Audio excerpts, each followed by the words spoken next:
Let us start with the second poem, Fire and Ice by Robert Frost.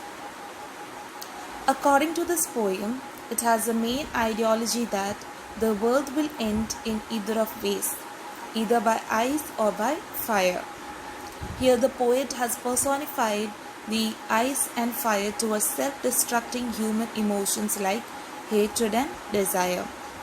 He also is trying to say that if we do not control our emotion, it will lead to destruction of our earth. So let us continue.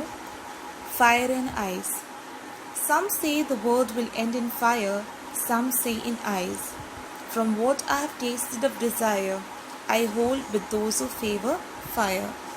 So here the poet is trying to express the main idea that the world would end in either of the way, either by ice or by fire.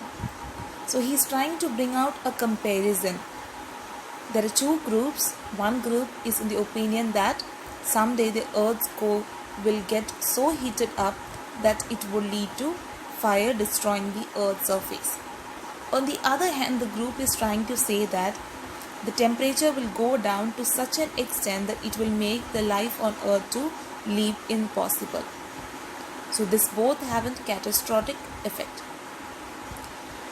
The poet then compares the fire and ice with the destructive feature of human emotions, desire and hatred.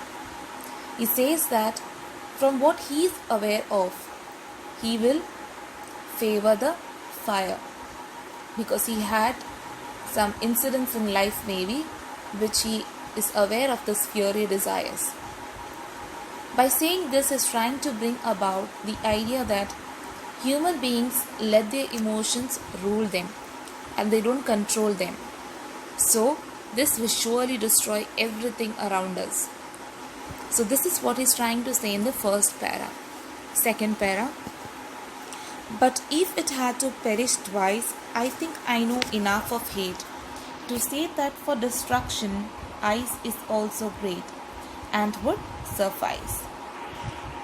In the next para, he is not waving off the first option of fire, but he considers that if the world has to expire twice, ice would be also equally competent in ending the world.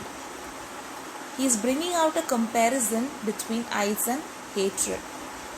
He is telling that human beings are selfish and hatred has the potential for our inner destruction.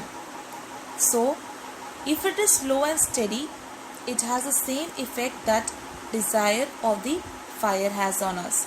So, if given an option between fire and ice, he says that even ice is not a bad choice.